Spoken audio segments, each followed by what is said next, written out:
Hi, and welcome. You're listening to the X22 Report. My name is Dave, and this is episode 1790BN. Today's date is February 13th, 2019, and the title of the episode is Military Exercises in Multiple Cities, Arrests, We Have the Watch. Now, before we get started, I want to talk about all the threats that we are seeing today in America, especially with the new caravan amassing in Central America, headed up to the border. Remember, your safety is the number one concern. One of the best things you can invest in for your home protection is a Patriot flashlight kit. It's called the Night Protector. The Night Protector lights up the darkest of nights with its powerful 1200 lumens that can be seen miles away. Say goodbye to all those batteries. This has a rechargeable lithium battery that comes with it. To get the Night Protector, go to patriotkit.com. Use code X20 and get 20% off the Night Protector. Let's get into the economic collapse, political and geopolitical news. Now, yesterday it came out that the Senate looked into Trump's affairs, and for 2 years, with hundreds of thousands of documents and hundreds of witnesses, they cannot find Russian collusion anywhere. Now, the mainstream media, they were crazy over this. They didn't know what to do. And you can see they had a very difficult time trying to accept this.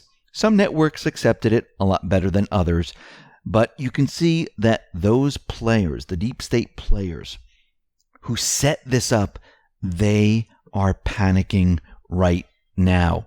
Why do you think everything moved from the Mueller investigation over to the House? They're going to end up creating so many investigations, it's going to be ridiculous. They're going to try to keep all of this in the mainstream media to distract from what's really going on. They're going to use it as their insurance policy to protect themselves. But guess what? It's not going to work. Because when the Mueller report comes out, it's going to show that Mueller went in every direction and found nothing. And the House, they're just wasting their time. But it's okay, because all of this can be used against them. Think about it. Trump is the most vetted president in the history of all presidents. 2 years of looking into everything. Can you imagine if each government official was looked at like Trump was looked at? What do you think we would find? And I think this is where it's all headed. But first, we can see that Roger Stone, well, he is making a motion, and it looks like he might be suing the network or headed in that direction. Now, CNN, they obtained Roger Stone's indictment from someone allegedly in the special counsel's office hours before it had been unsealed by the court, thus allowing CNN to be there exactly at the right time. And the evidence appears to rest on when the indictment was unsealed by the court. According to the motion, the clerk's office informed counsel to Mr. Stone that the indictment's entry into the docket was made on January 25th at 8:55 a.m., more than 2.5 hours after the news reporter sent the draft indictment to counsel, and 4 hours after the news organization's camera crew arrived at Mr. Stone's house to film his arrest on the sealed indictment. Based on this new evidence, Stone's attorney contend his arrest on January 25th was staged for the CNN crew. What is not par for the course is that the news crew knew the time and place of the arrest and was staked out to watch the arrest unfold, having been provided an unfiled draft copy of the indictment the court had ordered sealed. And this is what the motion states. So here's the timeline of events in motion to show cause. On January 25th, armed FBI agents arrested Stone at 6:06 a.m. CNN was staking out the home hours earlier. Stone's lawyer stated in their motion that at the time the indictment remained subject to the court's order sealing it from the public disclosure. However, by 4:58 a.m., the CNN news crew and truck arrived at Mr. Stone's residence and set up camera on the street in front of Mr. Stone's house, obviously awaiting his arrest. The FBI arrived later on while the camera crew was on the street. By 6:11 a.m., prior to Mr. and Mrs. Stone's calling counsel, a reporter for the same news outlet as the camera crew called counsel and informed him that Mr. Stone has been arrested. At 6:22 a.m., the same reporter sent counsel a text message attaching a draft copy of the still sealed indictment. Stone's lawyers referred the courts to Exhibit 1, showing the text message from the reporter to the lawyers. And in the metadata, and we discussed this before, was AAW. And this is Andrew Weissman. So it's starting to look like Andrew Weissman, he was the leaker. Now, like we said in the beginning of this report, the Senate concluded that there was no Russian collusion. Trump came out and he tweeted the following: "Thank you to @MSNBC. Take a listen to what they said." Exclusive reporting on the Senate Intelligence Committee, their investigation into Russian election interference and what they have and have not uncovered. NBC's Ken Delanian has just jumped in front of a camera to join me with his new reporting. So, Ken, what are you hearing? What are you learning? Hallie, after 2 years and interviewing more than 200 witnesses, the Senate Intelligence Committee has not uncovered any direct evidence of a conspiracy between the Trump campaign and Russia. That's according to sources on both the Republican and the Democratic side of the aisle, Hallie. And careful viewers and readers will note that Senator Richard Burr, the chairman of the Intelligence Committee who leads this probe, essentially said that in an interview with another network last week. But what I've been doing since then is checking with my sources on the Democratic side to understand the full context of his remarks, because that was essentially a partisan comment from one side. But this is a bipartisan investigation, and what I found is that the Democrats don't dispute that characterization. So as you can see, the mainstream media, they actually had to admit that there was no Russian collusion. Their entire story is falling apart. Sara Carter chimed in and tweeted the following: "It looks like the Senate finally caught up to the nearly 2 years of stories and investigations I've been working on with @JohnSolomon Reports, @Sean Hannity, about @Real Donald Trump, and alleged Russian collusion. Basically what I've said from the beginning, there is none." Now, the deep state players, they are panicking. John Brennan, he gets very, very emotional when things do not go his way and the walls are closing in around him. And he tweeted out the following: "Senate Intel Committee is doing good work, but it does not conduct criminal investigations. It is up to special counsel to charge those who criminally conspired with Russia. Don't conflate collusion, which occurred, with criminal conspiracy. Stay tuned." Well, remember to think mirror. And we need to go back to post 2568. And Q put up a tweet from the Trump train. And this was the picture of all the individuals like Obama, Holder, Clinton, Bill and Hillary, Page, Strzok, Clapper, Comey, Podesta, all behind bars. And the caption reads, "Now that Russia collusion is a proven lie, when do the trials for treason begin?" Now, Q under this put the following: "This is as real as it gets. No escape, no deals. Add Brennan to graphic and update. Evil has no place here." And in post 2570, the Annan went ahead and added Brennan to the people behind bars. And Q said, "Thank you, Patriot. Fire at will." So Brennan is included in all this. He's panicking because he knows that everything that he set up with the Russian dossier, the Russian collusion, and everything else is falling apart, and he's freaked out. Sara Carter then asked the question: if there is no Russian collusion, what happens to all those people who push propaganda? And she tweeted out the following: "But what happens to those people who propagated lies in the media, illegally weaponized the intelligence community, leaked classified info, wasted taxpayer dollars, and lied to the American people? That's what I really want to know. Are the scales of justice balanced?" Now, I do believe that all these people tweeting this type of stuff out there, it's all part of the plan.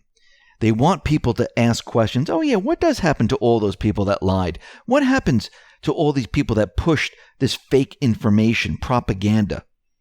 Well, remember, if we go back in time, all the people that Mueller has been arresting for the crime of lying. Even Flynn, when he was in front of the judge says, "Listen, do you want to change your plea?"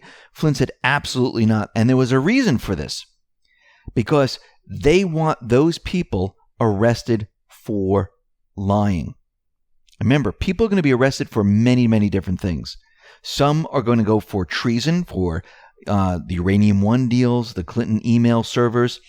Other people are going to be for lying Other people, they're going to have their taxes, their business filings investigated. Everything that they've been doing to Trump, think mirror. And they're setting this up on purpose. Remember, Rand Paul and others, they've been calling for investigations into those people who've lied to Congress. Representative Devin Nunes explains what he thinks should happen. Take a listen. Well, a lot of people out there think that just because we're in the minority that somehow we're not going to continue this investigation. So we're going to work with the Judiciary Committee and the Oversight Committee, Sean, to ensure that this investigation into FISA abuse and other matters continues. The good thing is that we got through about 15 interviews last year. The task force did. You've covered it extensively on your show. We're going to continue to call people in for interviews. Just last week, the new chairman of the committee said that he's going to reopen the Russia investigation. We offered about a dozen subpoenas of people that we wanted to subpoena. We don't expect for them to subpoena the people that we want, but at every attempt that we can, at every opportunity that we get, we will make attempts to subpoena these people to come in and speak. We will also ask for people to voluntarily come in and speak. Look, we need the new Attorney General to get in there, and then we will be making criminal referrals on many people who lied to Congress and did other bad things. Well, I mean, does that mean we could be expecting pre-dawn raids with amphibious vehicles, frogmen, SWAT teams of 27, all of this to arrest one guy on a process crime? Is that going to happen to Democrats? In other words, aren't there a list of well-known people that served the Obama administration that lied under oath? Well, I'm not asking anyone to be Roger Stoned, which I think is now a verb now. Yeah. But I am expecting people to be held accountable. So if you're going to bust people for lying to Congress, then we need to bust everyone for lying to Congress. And look, we're just the House side. Now you can see he's saying all those people that lied to Congress, they should be busted. He said we need the new Attorney General to get in there. And then we'll be making criminal referrals on many people who lied to Congress and did other bad things. And you can see they're already starting the narrative. They're dropping the breadcrumbs, the carpet bombs, and this will increase. This is all being done on purpose to trap all these individuals. Now, the FEC, they're still refusing to investigate the alleged $84 million in the Clinton campaign money laundering scheme. This is coming out of the Federalist. The Committee to Defend the President, CDP, filed a motion in a D.C. federal court seeking to supplement the complaint it had filed against the Federal Election Committee in April of 2018. In its original complaint, the CDP alleged that the agency responsible for enforcing campaign finance law failed to act on an administrative complaint the CDP had filed with the FEC. That complaint charged that during the 2016 presidential election, Democrats illegally funneled approximately $84 million through the Hillary Victory Fund to the DNC, which then illegally coordinated with Hillary Clinton campaign.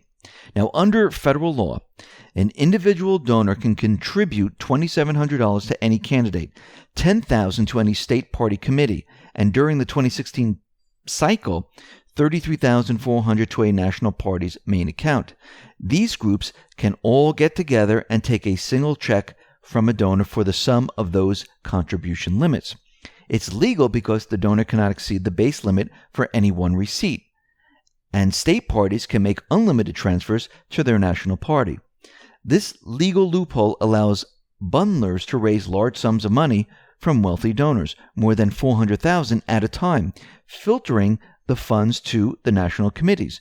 Democrats and Republicans alike exploit this tactic, but once the money reaches the national committees, other limits apply.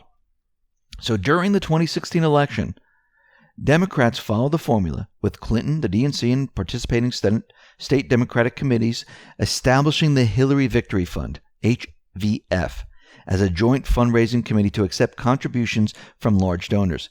To comply with the law, the HVF needed to transfer the donations to the specified recipients, whether the Clinton campaign, down-ticket Democrats, the DNC, or state committees. FEC records the CDP revealed a problem.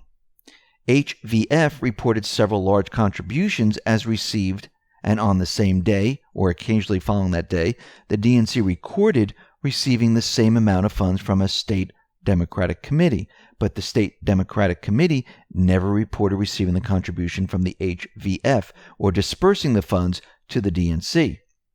Clinton campaign chief financial officer Gary Gensler similarly stated that the Democratic Party was fully under the control of the Clinton campaign. The campaign had the DNC on life support, giving it money every month to meet its basic expenses, while the campaign was using the party as fundraising clearinghouses. By controlling the DNC, the campaign contributions made to the National Party qualified as donations to the Clinton campaign for purposes of federal campaign finance law, and if properly accounted for, they would exceed the legal contribution limits. After uncovering evidence of this purported scheme, the CDP filed an administrative complaint with the FEC on December 15, 2017. The CDP asked the FEC to commence enforcement proceedings against Hillary Clinton, her campaign, and its treasurer, the DNC and its treasurer, and the participating state Democratic committees. Attached to the administrative complaint were nearly 20 pages of Excel spreadsheets summarizing the evidence of the alleged misconduct. By law, after receiving an administrative complaint, the FEC must notify those accused of wrongdoing of the charges, then determine whether there was reason to believe a violation of campaign finance law occurred. But the FEC did nothing from December 15th to 2017 until April 2018, when the CDP sued the FEC seeking a court order directing the agency to rule on the administration complaint it lodged against the DNC, Hillary Clinton, and the various state Democratic committees. In response, the FEC filed a motion to dismiss the lawsuit, arguing the CDP lacked standing, meaning it lacked the ability to sue. That motion has been under consideration since last summer. So basically, someone in the FEC is still protecting Clinton. And just like the FBI, the Department of Justice, with the email server, the Uranium One, she had protection there. And what Q and the Patriots and what they're all doing right now is they're removing all this protection, but some still stands. And we need to keep this in mind as we move forward. So Trump, he was presented with the border security deal. The only problem is that there is only about, $1.3 billion for the wall. And Trump tweeted the following: was just presented the concept and parameters of the border security deal by hardworking Senator Richard Shelby, looking over all aspects, knowing that this will be hooked up with lots of money from other sources. We'll be getting almost $23 billion for border security, regardless of wall money. It is being built as we speak. And it's true, the wall is being built. What's very interesting about this is Trump says he's going to be looking at this deal and looking for landmines.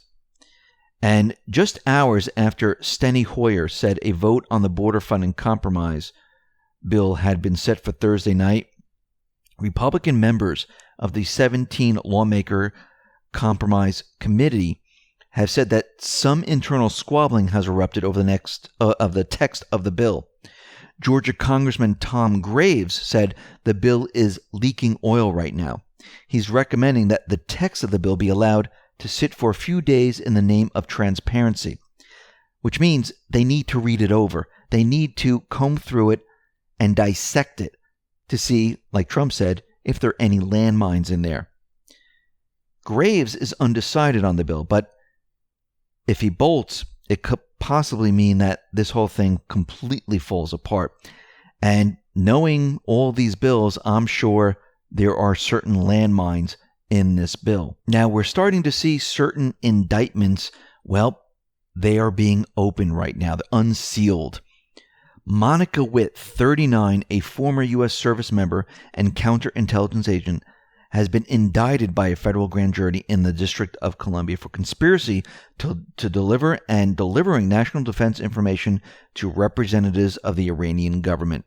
Witt, who defected to Iran in 2013, is alleged to have assisted Iranian intelligence services in targeting her former fellow agents in the U.S. intelligence community. Witt is also alleged to have disclosed the code name and classified mission of U.S. Department of Defense Special Access Program.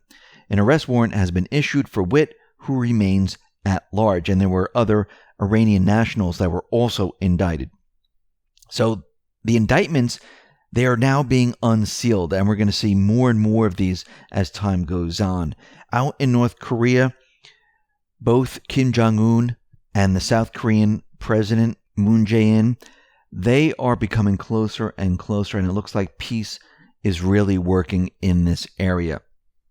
What they are suggesting, and what they just announced, is that this will be the first ever joint bid to host the 2023 Olympic Games. So everything that Trump did, everything that the Patriots have done, it looks like we have peace in this region. We're also going to see peace in Syria, in Afghanistan, and yes, eventually Venezuela. Now, I wanted to move on to Ruth Bader Ginsburg. Now, we have not heard anything about RBG, unless you count that ridiculous article that she was seen at a concert and nobody took a picture, and that was that. No one has seen her since. I mean, if she's that well, we should see her in the Supreme Court. But no one is saying a word. It's like everything went dark. And it seems that there are certain media contacts at ABC, Washington Post, and many others.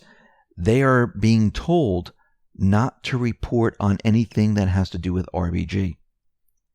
And we can see that something is going on here. And if we go back to Post 2680, and this is February 9th, and we know from previous posts, Q has been mentioning that RBG is next, that she's being treated, who's treating her, what type of treatments is she getting.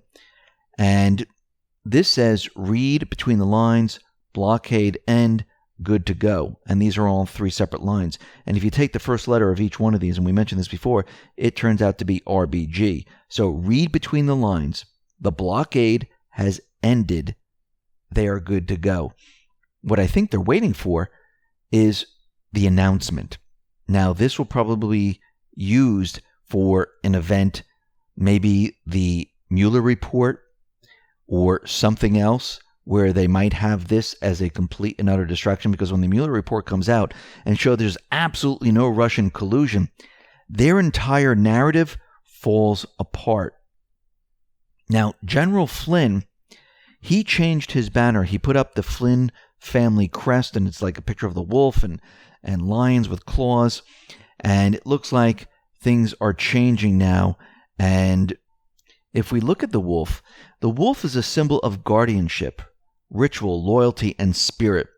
Wolf has the ability to make quick and firm emotional attachments and often need to trust their own instincts. Thus, they teach us to do the same, to trust our hearts and minds and have control over our own lives.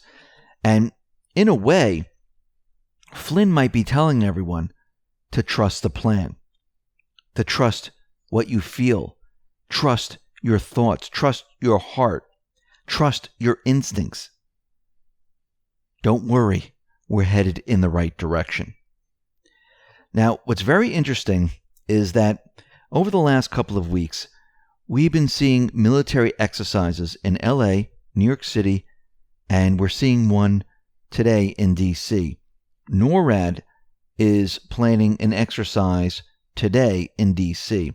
Now, we mentioned this before, and we need to understand NORAD. NORAD, the mission, the North American Aerospace Defense Command, conducts aerospace warning, aerospace control, maritime warning in the defense of North America.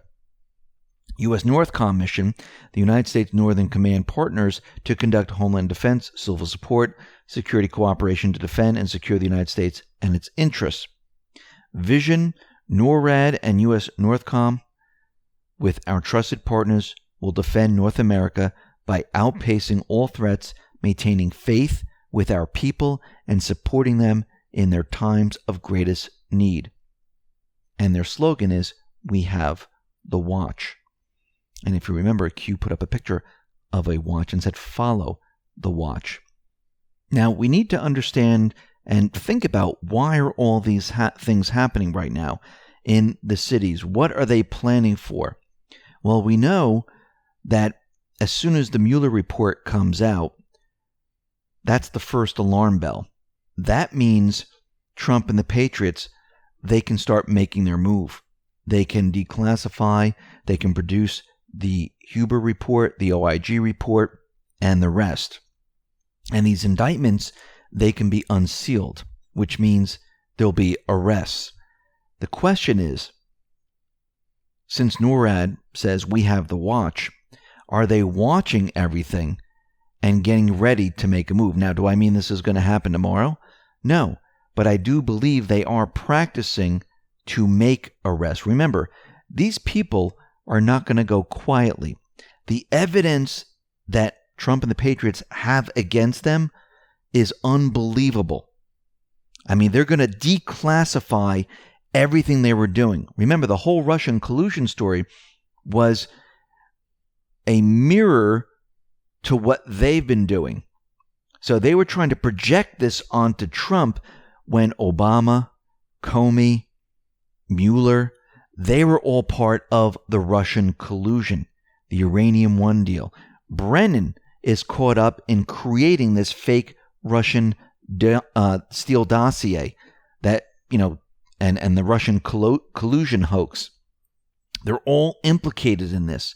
And these individuals, I do not believe they're going to go quietly to jail.